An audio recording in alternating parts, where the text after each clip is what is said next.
If I had known what saying yes to that contract would cost me, I would have walked away. No matter the debt, no matter the threat. But when you're drowning, you don't check where the rope is tied. You just grab it. And I was drowning the day he came. It started with a black car parked outside my apartment. Not a flashy sports car, no, this one was sleek, matte, and silent. Like a shadow with wheels. Like something sent to erase people.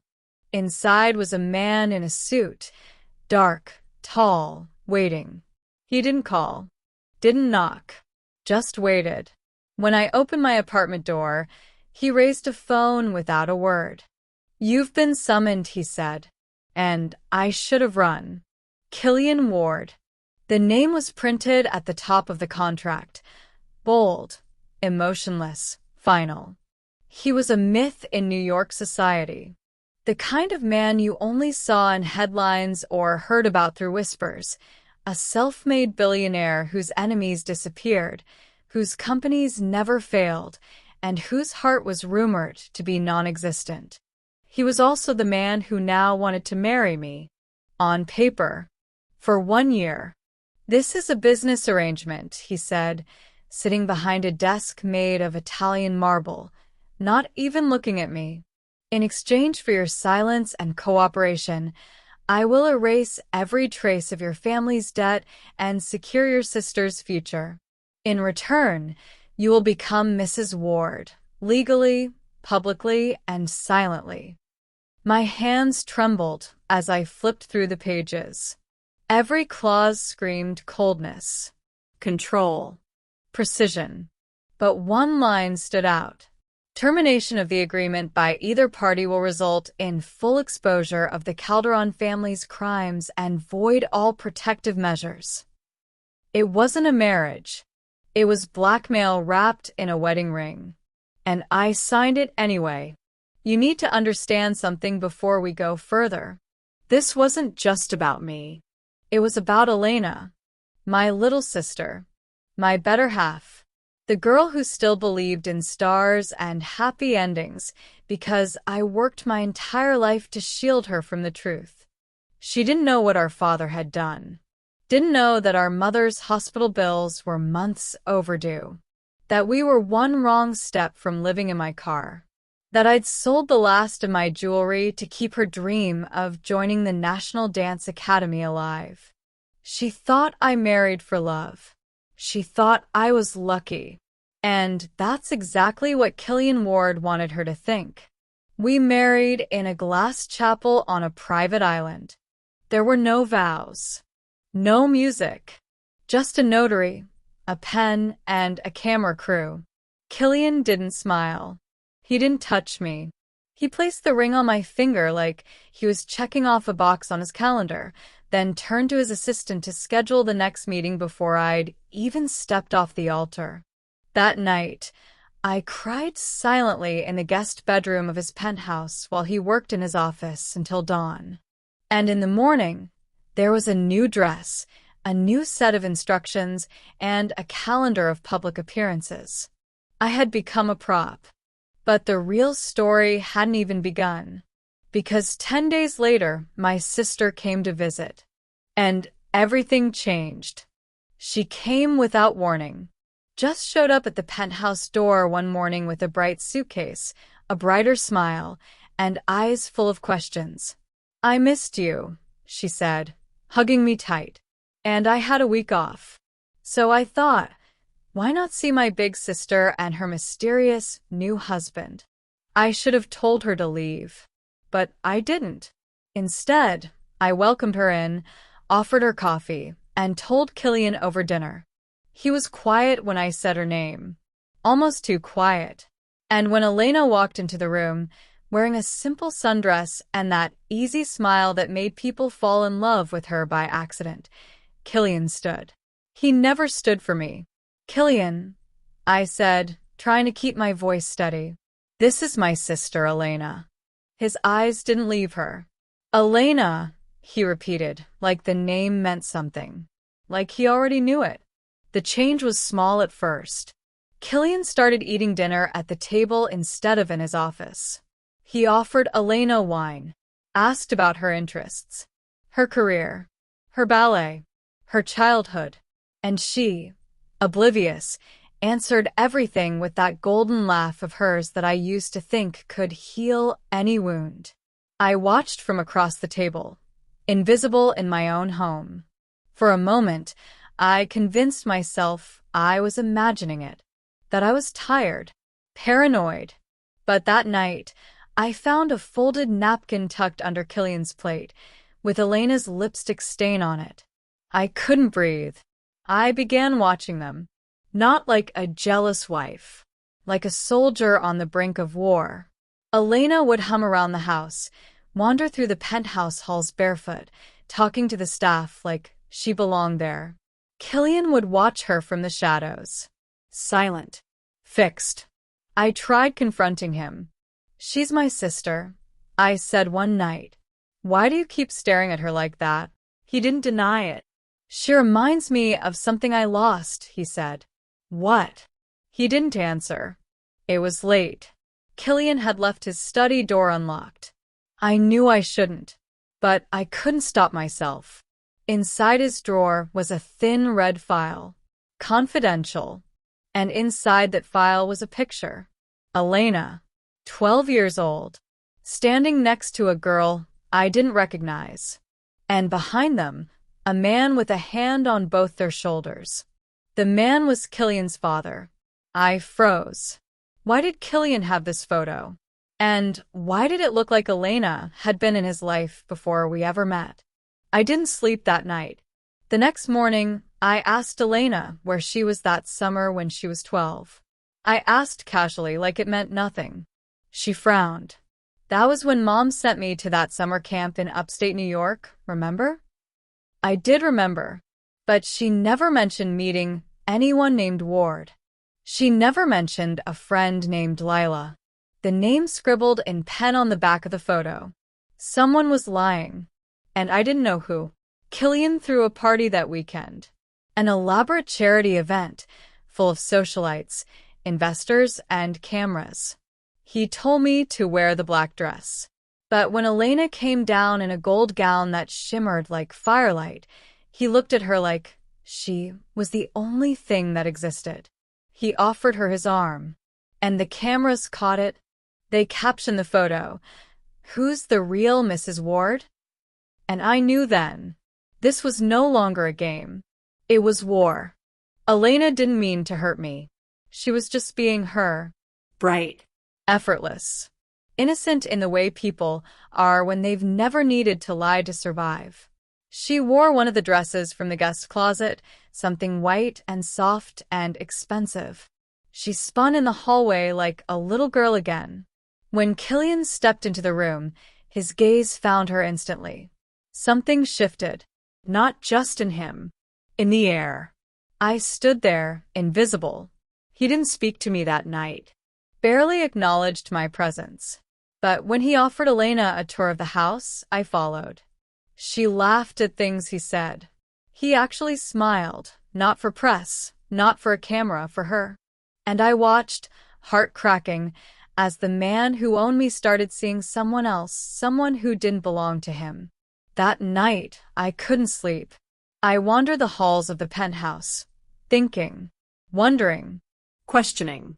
I ended up in his study, a room I was technically forbidden to enter, but the door had been left slightly ajar. Inside, it smelled like leather and old paper. Books lined the walls, but I wasn't looking for words. On his desk was a framed photo I hadn't seen before. It was Elena, not recent. She looked maybe 17. The same wild smile, the same light in her eyes. But next to her stood Killian, a much younger version of him, in a gray hoodie and no beard. What the hell was this? Why did he have a picture with my sister from years ago? And why had he never said a word? I confronted him the next morning. Or tried to. He dismissed me with one glance. "You're not allowed in my study." "Why do you have a photo of Elena?"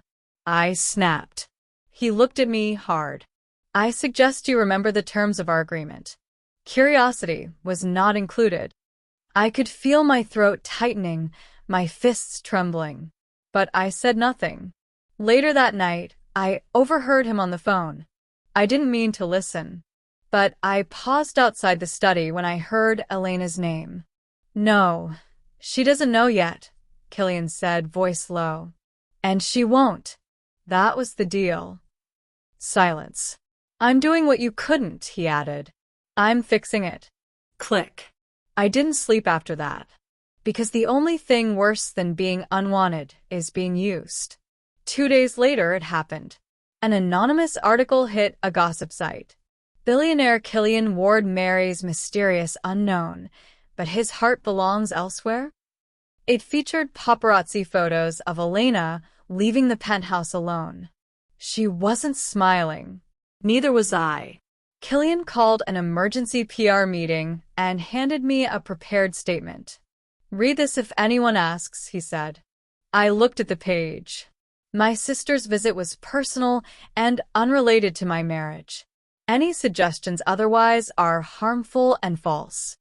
It wasn't just a lie. It was a leash. And I'd had enough.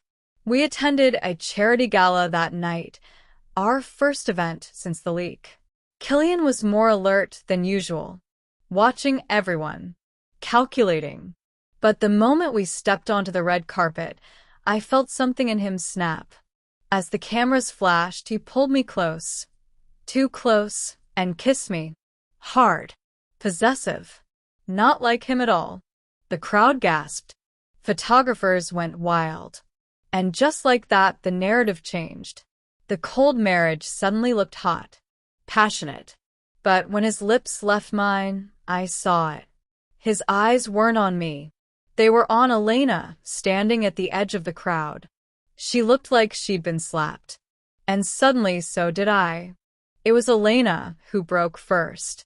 She found me alone in the rooftop garden, hugging my knees to my chest like a child. She sat beside me quietly, brushing her hair out of her face the way she always did before saying something hard. I didn't know, she whispered. I didn't answer. About him. About the past. About any of it until last week.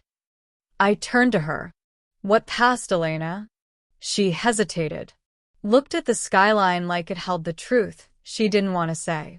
When I was 12, I spent a summer at a private estate. A foster program, they said, for gifted kids who lost their parents. It wasn't really an orphanage. It was this weird place. There were rules. Guards. But there was also Killian. My chest went cold. You knew him. We played together. He was older. Quiet. But he always watched out for me. Then one day, everything fell apart. The place got shut down. I never saw him again. I didn't even know his name back then. But when I saw him now, I remembered everything. And just like that, the puzzle started to fit, badly. I went back to Killian. Not as a wife. Not as a pawn. But as a storm. You lied to me, I said, throwing the contract on his desk. You knew Elena from the beginning. That's why you picked me. Why you targeted my family. He didn't flinch. I didn't lie. I withheld. That's the same damn thing. He looked up slowly. You wouldn't have agreed to marry me if I told you everything. And I needed you. Why? I choked. Because I'm the sister of the girl you really wanted? No, he said, standing. Because you're the one who could protect her. I froze. Protect her from what? He didn't answer. That night, I tore the apartment apart, looking for answers. In a locked drawer in Killian's closet, I found another contract. This one was older. Years old. It was signed by a name I recognized, Victor Rossett, the man my father once worked for. The man who vanished after being accused of human trafficking through fake education programs. The contract was between Rossett and Killian Ward. It outlined a purchase. Not of land, not of stocks, of children. Specifically, Elena Calderon, age 12, item #37B. I collapsed to the floor. And I understood now why Killian married me. Because someone had unfinished business with Elena. And I was the insurance policy. I didn't want to tell her, but I had no choice. She found a folder in my room while I was asleep. I woke to her standing there, clutching the file like it was a knife. Her lips trembled. Tell me this isn't real. Elena. Tell me this is some sick mistake. I couldn't. She dropped to her knees and screamed. That was the moment I saw her innocence die. And I realized Killian hadn't betrayed me with her. He'd betrayed us both. I gave Killian one chance. One night.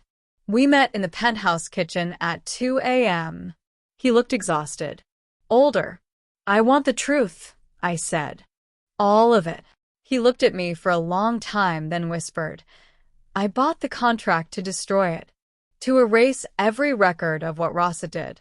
What your father helped him build. Elena doesn't know. She was the one good thing in that place. Then why me? I asked. Why make me your wife? Because I knew she would come back. And I needed you to protect her from what's coming next. What's coming? He looked me in the eye, and for the first time, I saw fear. Rossit's alive.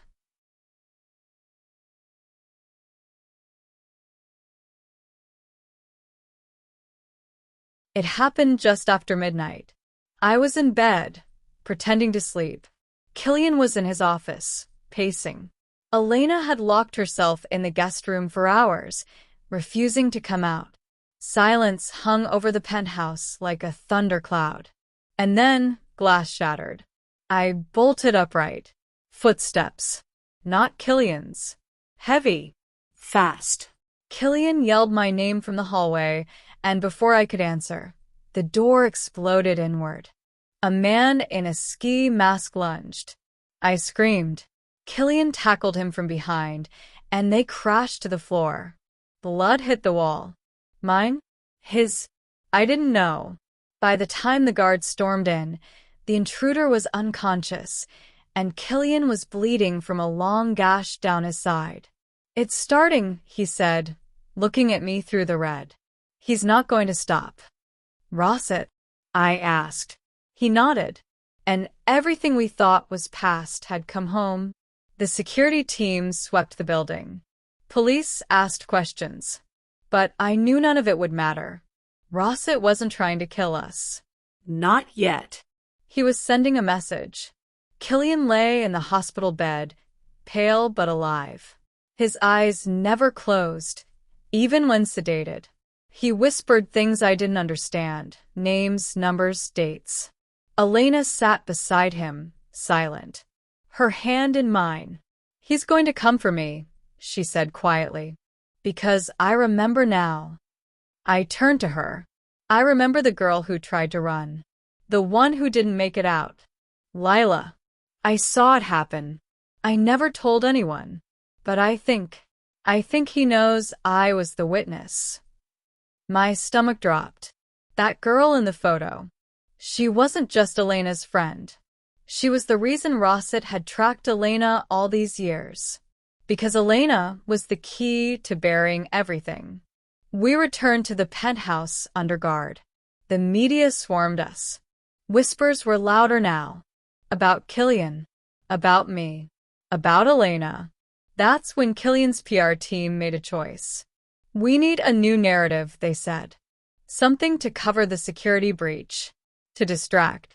Killian looked at me. Pretend we're in love. I blinked. What?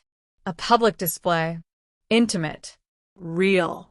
It'll shift the story, and it'll keep Elena out of the spotlight. So we staged dates. Stolen glances. A rooftop kiss beneath artificial stars. And the world believed it. But the strange part was so did I. Because somewhere in those fake moments, something real slipped through. And I hated myself for wanting it. She was gone. No note. No call. Just gone. Her phone was still charging in her room, her suitcase untouched. But the window was open, and there was a smudge of red on the sill. Blood. Killian tore through the penthouse, screaming orders, punching walls. I stood frozen, because this wasn't just a disappearance. It was a warning. Rossett had her. I went back to the beginning, to the contract I had signed like a fool. Flipping page after page, I found something I hadn't noticed before. A clause buried deep, in fine print. In the event of endangerment of Subject B, Elena Calderon, Party A, Killian Ward, must reveal full disclosure of Operation Larkspur to Party B me. Operation Larkspur. The project. The camp. The children. The truth. He had built a backdoor into the contract. A forced confession. And now I was holding it in my hand. I turned to Killian. You're going to tell me everything. Now. Killian didn't speak right away. He sat in silence, facing the skyline, his shirt still stained with blood from the break-in. I was 12 when I met Rossett, he said quietly. He ran Larkspur like a sanctuary, for children no one would miss.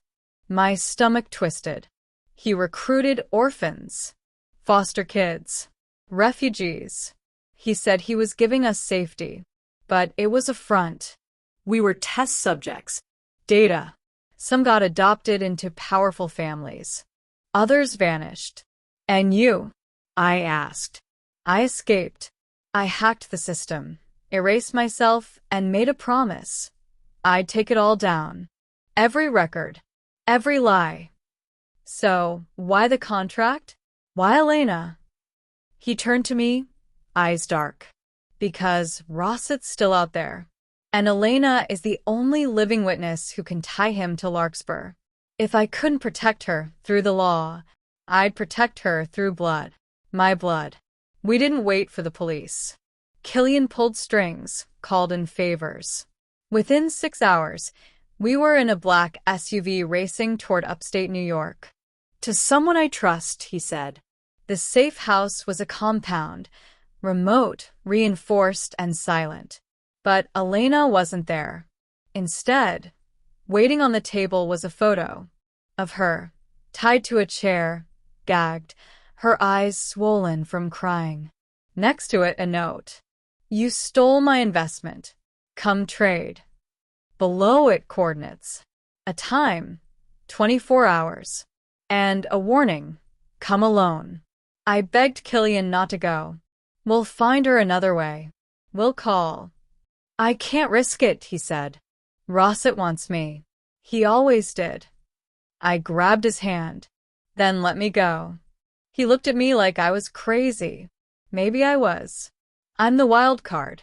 He doesn't expect me. And if I die, there's no contract holding you back. His jaw tightened. I won't lose you both. But we both knew someone wasn't coming back. It was raining. I arrived at the coordinates alone. An abandoned factory at the edge of a forgotten town. Inside, Elena was tied to a beam, barely conscious. And Rossett was waiting. Older, meaner, but still wearing that smile. The one from the photographs. The one Elena remembered in nightmares. You look just like your mother, he said to me. Fiery. Reckless. Disposable. I kept walking. No fear. Only rage.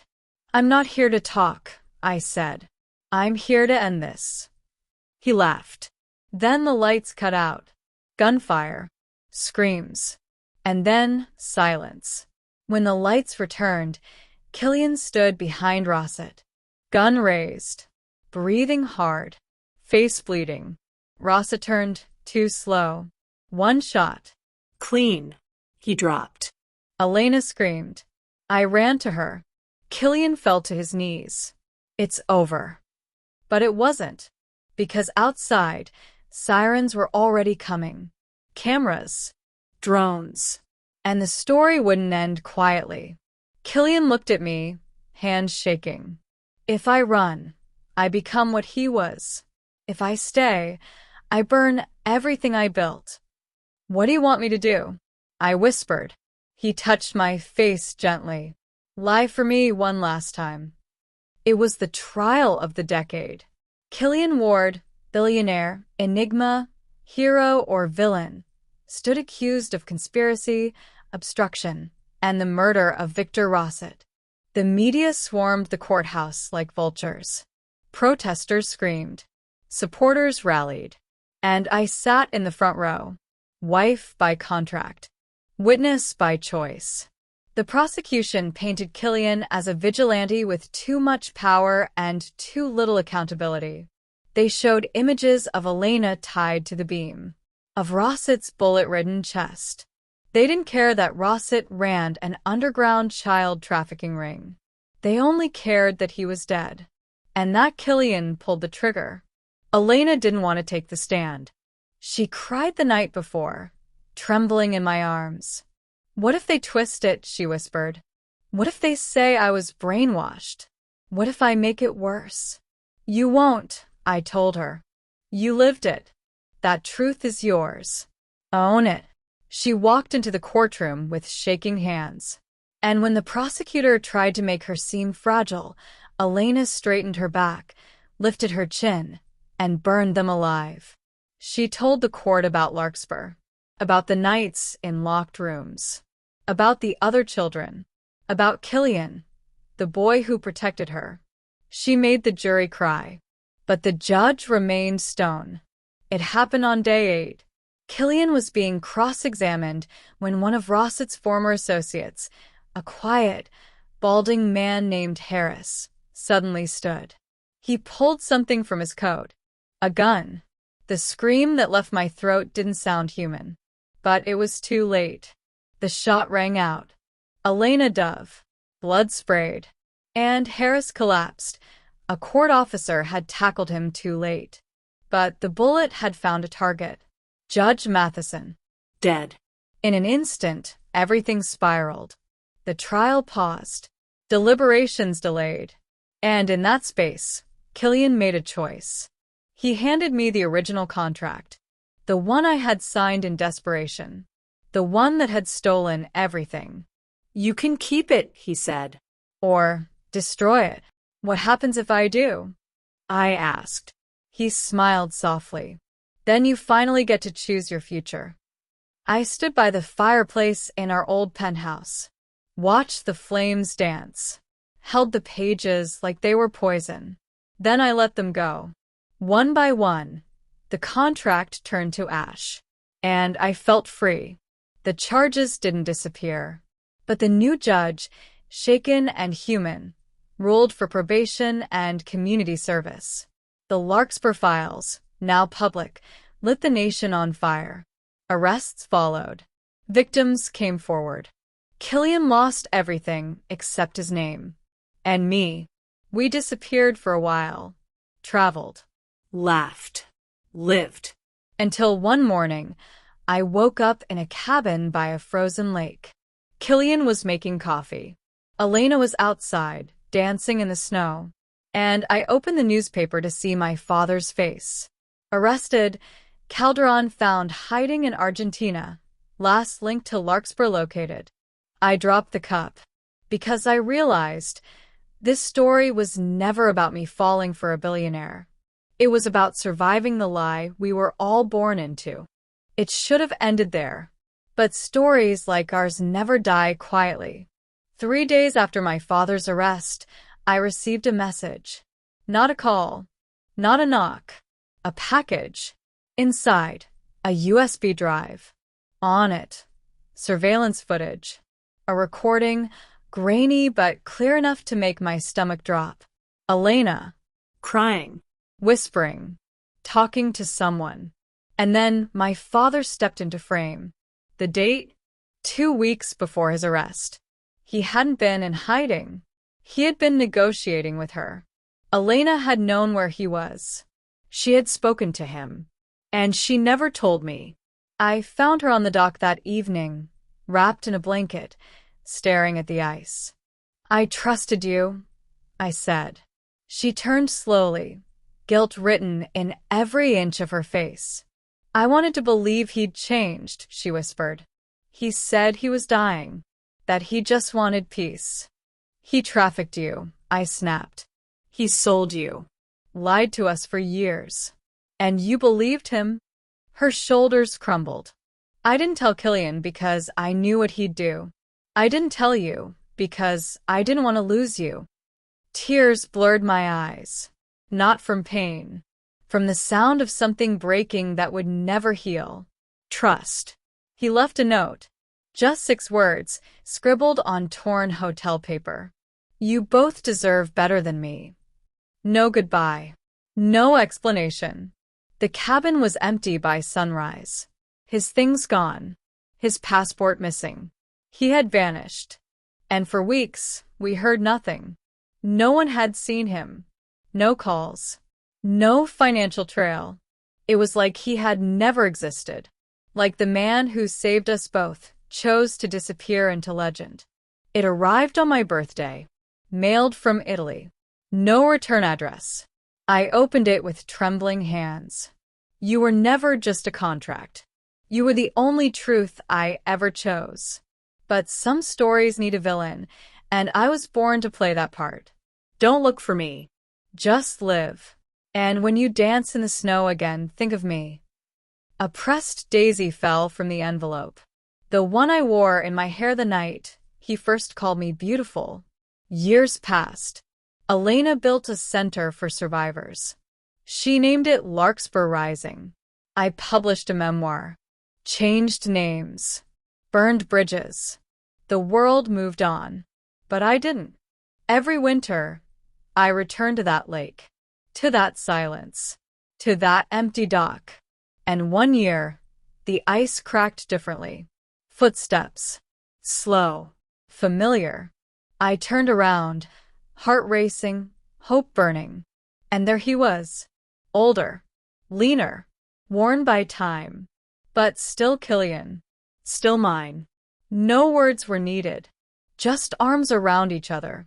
And a promise that this time, love wouldn't let go.